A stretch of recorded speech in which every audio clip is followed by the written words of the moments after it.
All right, let's get down to business here. She's just a spark plug. Before, she had a locksmith business and decided, there's something more out there for me than this, than getting calls at 2 or 3 in the morning and sending other people out, and just decided to go out there and build something.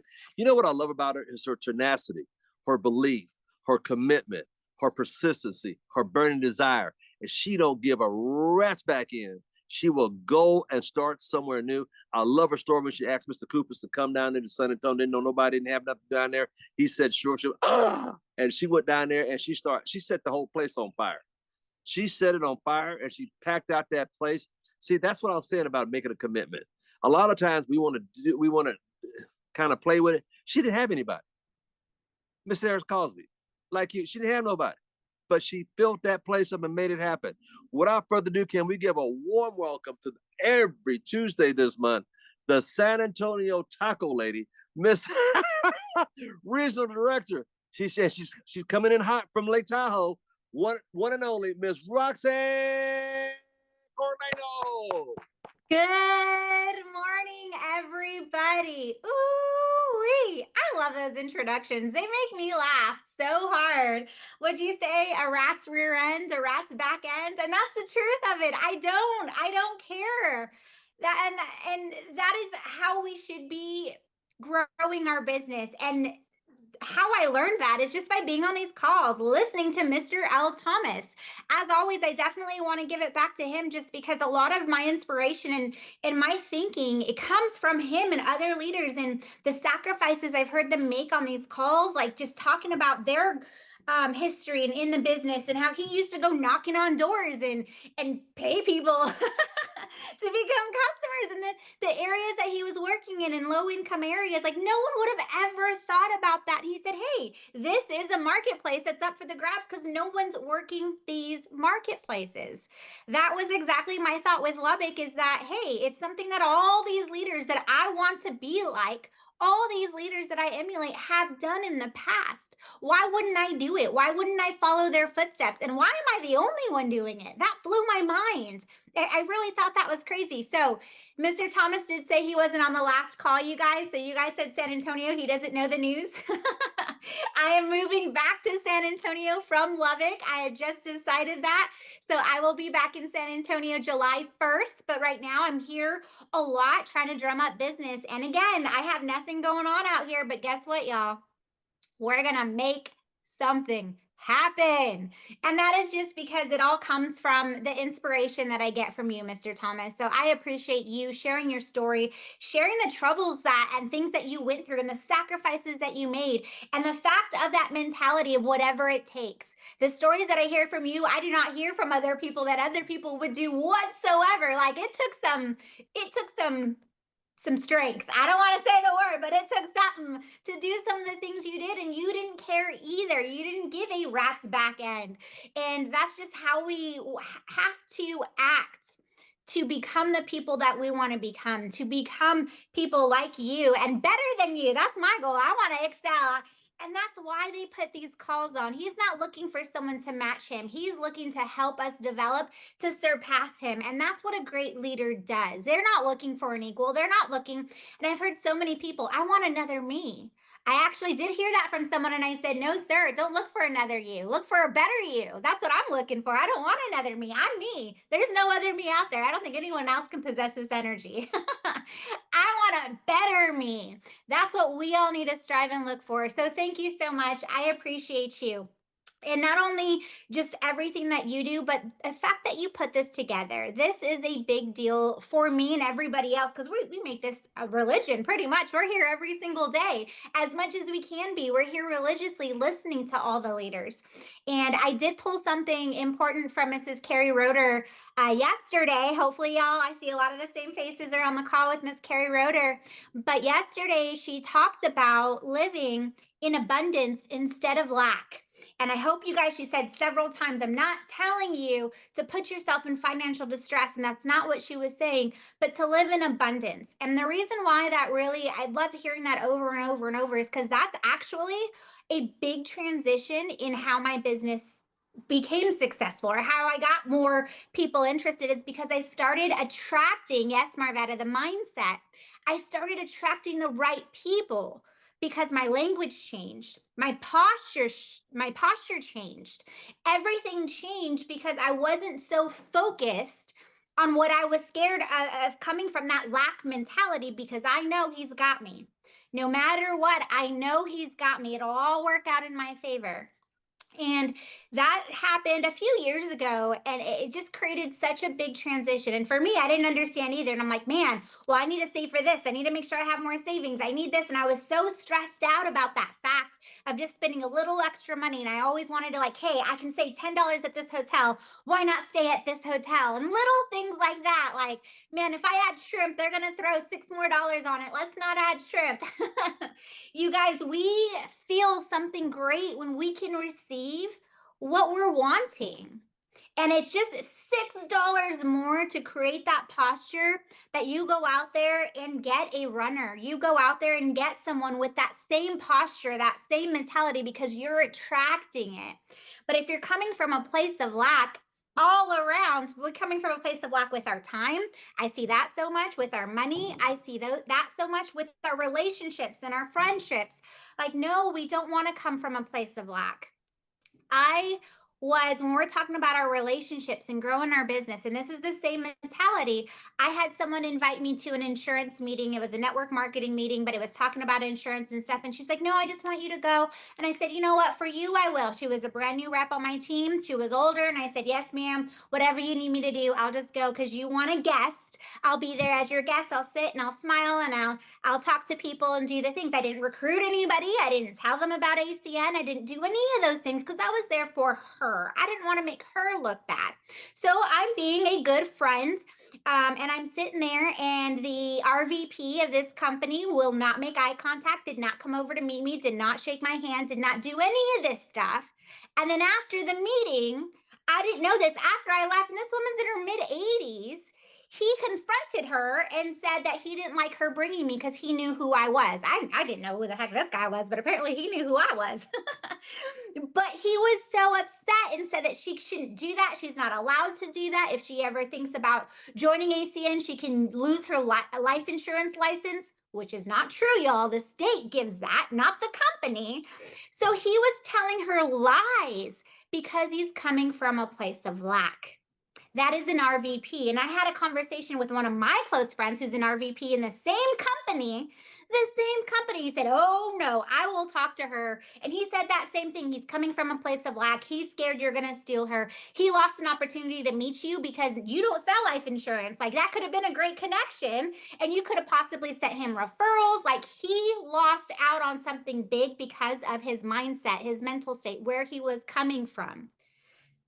And I hope you guys caught that in yesterday's conversation. That's not what I wanted to talk about today, but that created a huge shift in my life personally, in my business relationships, in my finances, in my personal relationships, just where you're coming from. So I hope you really, really got that from her yesterday and took copious notes. We have to hear it multiple times for us to actually receive that. And I love that I can hear these things over and over and over again. So just real quickly, how I put that into action recently is I went and visited, and I think, I'm not sure if I talked about this last week. If I did, here's another reminder.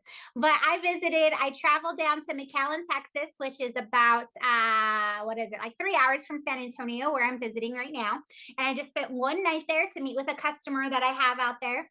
And I was looking at hotels, and I was like, well, this one's a little bit more, but it's nicer. It's one of the nicest hotels out there. It was only a little bit more, so it's okay. But I noticed that it had a bar, and the bar was attached to a restaurant. So I was able to go and mingle with these people, and people that are staying here. They're businessmen most of the time. And this is where they put up their people when they're working in that area. So I said, all right, I'm going to go for this. I think from the normal hotel that I stay at across from the airport, it's like, I don't know, $30, $40 more. But then I went on Truly, and I saved some money there. So, hey, it turned out to be like 107 a night.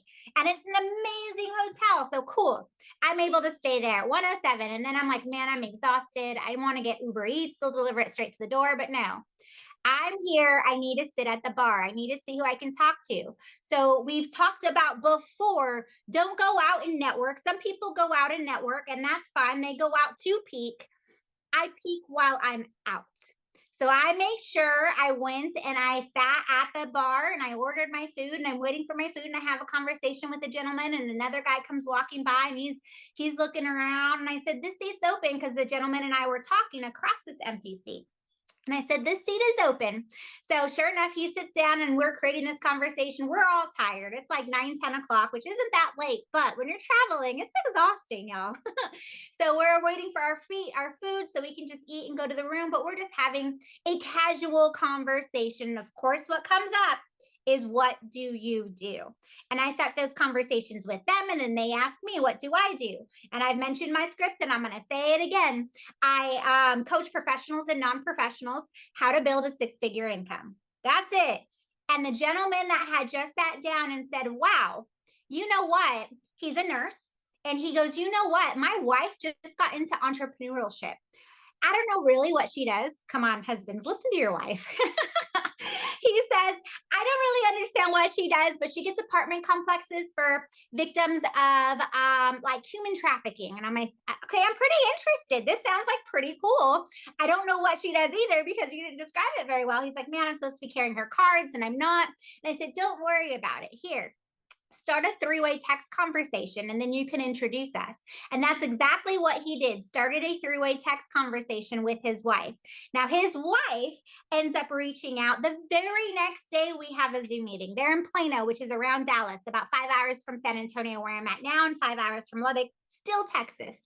But then I have this conversation with her and I love what she does, putting purpose to profit, creating this investment fund, but it goes into apartment complexes to house victims of human trafficking because right now they put them up in hotel rooms, different hotel rooms and stuff. So now we have an apartment complex that she's working on in Michigan. So now we're already out of Texas. In Michigan of 22 units. Y'all, Michigan's deregulated for energy. I think it's just gas. I'm not sure, but there's energy. And then all these people are going to need internet. Some of them are going to want TV. For 22 units, times that by 2 or 3 services. Just because I decided to spend a few extra bucks at another hotel, a few extra bucks, I made that choice to not sit in my room and get Uber Eats. And I went downtown to the bar, or downstairs to the bar. And I ordered some food and struck up a conversation. Now, her and I are communicating back and forth. She likes the idea. I proposed it. Here's another script I use, y'all, for my real estate people. Yes. And she asked me what it is that I did because her husband did not describe it well. She said, shocker. And I said, well, actually, I work with a lot of people that are involved in real estate and investors. We monetize these expenses they have at these apartment complexes. So all the utility bills that you need to set up for these people, there's another way to generate income back into your investment fund for your investors. And she was like, wow, no, I need to hear more about this. And I said, fantastic. I'm about to step in another meeting. I only had 30 minutes for this to get to know you, but let's schedule another time so we can have a conversation. She's messaged me several times wanting to hear more. That's her wanting to hear more, not me chasing people. Because I came from that place of abundance. I spent a little bit extra money. I went downstairs to the hotel bar restaurant, sat at the bar to have this conversation. And it went through someone that went through someone. And instead of giving him my number and say, hey, have your wife message me. No, I started a three-way text right then and there. Plus, it's a husband and wife. I don't know the relationship. I don't want the wife to be like, hey, why are you picking up chicks at the hotel bar? So that's why three-way texts are so phenomenal. So that was just happened recently. Little things that you guys can do, little tweaks. Even if you want to go out just for food and you're looking for a place to eat, don't pick Applebee's. Look up your local hotels with restaurants and sit at the bar. Sit at places where you can have these conversations. Even when you're with someone, it's harder when you're with someone. It's easier when you're alone. But when you're with someone, you can start these conversations. I do it all the time. That's where my network comes from. I go where successful people go. That's how you create these relationships. So let me get back on track here. What I wanted to talk about. So what it takes. These are extra steps to do whatever it takes. We talked about Mr. Thomas and him just influencing me, because now I know people have done it before me, but they do whatever it takes. They aren't scared to make these steps. They don't second guess it. They just go out and they do it. So I'm in South Lake Tahoe. Yes, we just got back from South Lake Tahoe. I am fired up. Man, we had Renata there this time. She's so phenomenal. She is just a force. Hearing her, I'm like, I'm going to follow you anywhere. She's so sweet and soft, and I love it. But in South Lake Tahoe, so I get there, I hitch a ride. So if you guys haven't been, you have to fly into Reno, and then it's an hour from Reno to South Lake Tahoe. It's not easy to get to, and I do that on purpose to make sure whatever it takes, because we have limited space. A lot of people aren't going to make those extra steps. So I fly in, connect with Vivint. Our Vivint rep is there. He's phenomenal. He's always there to support. So him and his wife were driving down to South Lake Tahoe and having a great conversation. But I hitched a ride with him, and all my stuff's in his car. As we pull up, I see my reps drove in from Lubbock. So they drove, and it's like 19 hours in from Lubbock. So again, they're doing whatever it takes to get there. Now, I had in my mind, sure, I'll drive with you guys, but I'm like, nah, I don't want to hurt my back. But I'm still getting there. I'm not skipping it no matter what. So we pull up. They had just pulled up at the same time, and I said, sweet, this makes it easy peasy. I'm just going to grab my stuff from Alex's truck and then put it in the girls' truck, and I do that. And then as we're loading up into the room, I'm like, oh, shoot, I can't find my phone. I don't know where my phone is. So then I'm like, all right, how do I reach out to Alex? How do I get back in his truck? And so on our way up, we see Dean. Dean helps me contact him. He's like, I'm on my way down. So now I'm hanging out waiting for him to look in his truck for my phone. I don't see my phone. I'm like, all right, so I'm on this mission, y'all, to find my phone. And on my phone, I have my wallet. This is where I keep everything. So I have no ID. I have no credit cards. I have no money. I have nothing. It's all gone. And I don't know where it's at. So then I get to his truck and it's not there. And I'm like, oh man, I'm going back up to the room to see if I can, the girls are up there. I don't even know if they're up there to help me look again in their car. And I can't reach anybody. And this is a big place. We kind of get lost. So stay with me for a second. As I'm walking in, I see Mike Basutti, Tony Kupis, and a handful of other people, Mr. Dean Trolley, and just having a conversation. Mike Basutti's wife, and they're just sitting there. And so they see me, they give me a hug. Mike gives me a hug. Tony gives me a hug. And it's Tony's birthday. I don't know if y'all knew this. Mr. Kupis' birthday just passed, and it's the day of his birthday that we arrive. So it's cool. We have this conversation. They said, all right, let's go to dinner. I said, okay, guys, have fun at dinner. And then so they go to walk out, and I go back to the room to try to find my phone, my ID, my life, everything, my money. Tony comes in and goes, Roxann, come here. And I'm like, okay. And I run over, and he goes, hey, do you want to come to dinner with us? And I said, absolutely. Yo, I don't have any money. Whatever it takes to be in the environment. I said, I get to sit for a casual dinner, casual, with Tony Kupis, Mike Basutti, Dean Trolley, everybody, just to kind of hear their conversations and their stories. And I said, sure, yes, I'm in. I'm walking, and I tell Mr. Trolley, and I said, hey, can you text the girls, let her know I'm coming, because I still don't have my phone, to dinner with y'all, so they're not looking for me and that I still don't have my phone. And I'm like, I'll figure it out eventually along the way. Someone finds my phone, messages Dean. So then I ran and go get that, and I come back. It all works out. So when I say whatever it takes, put yourself in my situation. Put yourself in my shoes. What would you have done? Oh, thank you so much, Mr. Kupis. I appreciate the invite, but I can't find my phone. I need to go find my phone. And then you miss out on an opportunity.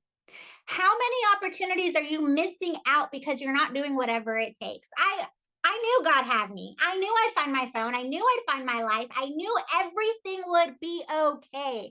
I have full trust in him. I said, absolutely. I didn't tell Mr. Kupis what was happening. He didn't know I had any of this. I didn't come from that victim mentality where I was like, man, I need to do this first. I need to do this. I didn't freak out. It all worked out. And as I'm sitting there at dinner with them, it comes to me. I attracted it. It came, someone's like, hey, I have Roxann's phone. Guess what I have? And I'm like, sweet. And nothing was stolen out of it, of course, because I love my people and I didn't even worry about anything like that. But then fast forward, now we're having whiskey tasters on the beach, on the lake with these guys. How many people would have missed that opportunity and the conversations that we had and just talking about them like growing up in ACN and past ACN and how they built and how things happen? I'm like, all that can still be put into play, but it would have been missed out if I came from that place of lack, if I came from freaking out, if I came from any other mentality other than he's got me and I got to do whatever it takes. So, real quickly, I want to talk about this again, and it's be, do, have. We've talked about it. We've heard about it. Other people have trained about it. Miss Carrie Roeder touched on it in South Lake Tahoe. Be, do, have. And I hear it, and I hear it differently every single time. And I took notes, so I'm going to read these notes. She did little voices. She's so fun listening to sometimes. But coming from a place of be, do, have, and she broke it down and said some people come from the victim mentality. From the victim mentality, it's have, do, be.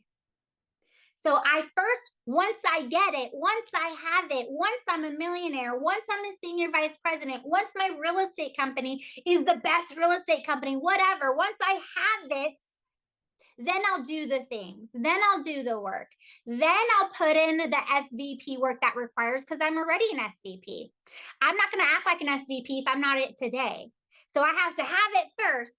Then I will do.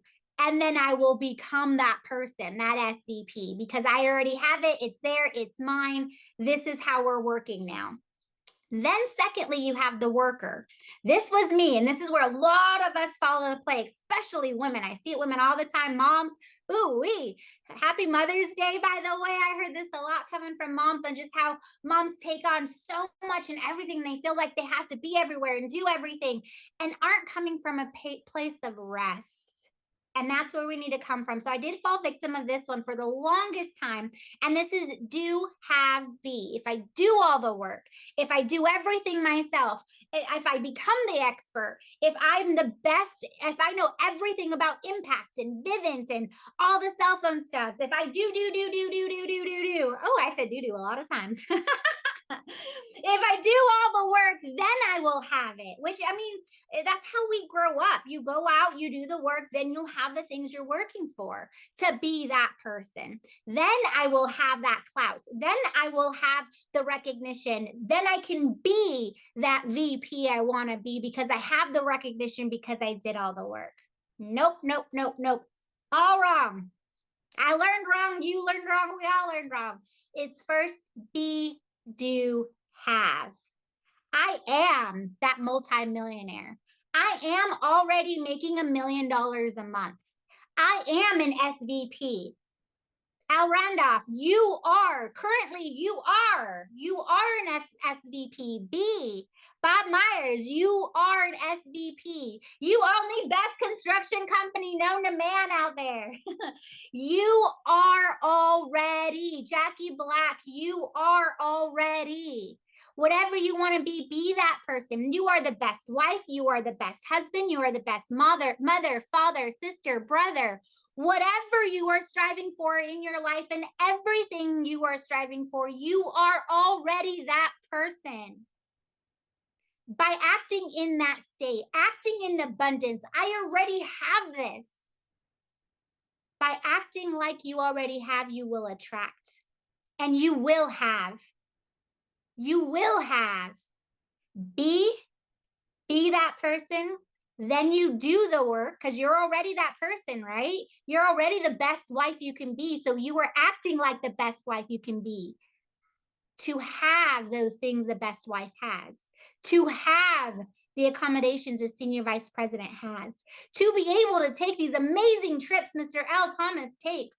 To be able to take other people, the people you work with, your friends with you on these vacations. But first you have to come from the mentality, from that mindset. I am. So I want all y'all to say it loud as you can, whatever you want. I am an SVP. I am, yes, Jackie Black, I can hear you already. I am the best wife out there. I am the best husband, daughter, sister. Nobody's better than me. I am. Be, do, have. And I can't wait to see y'all, hug y'all, this next event. I will see you on here every single day. But I can't wait to hug on you, love on you in Orlando. If you're not in Orlando already, you're not coming from Be Do Have.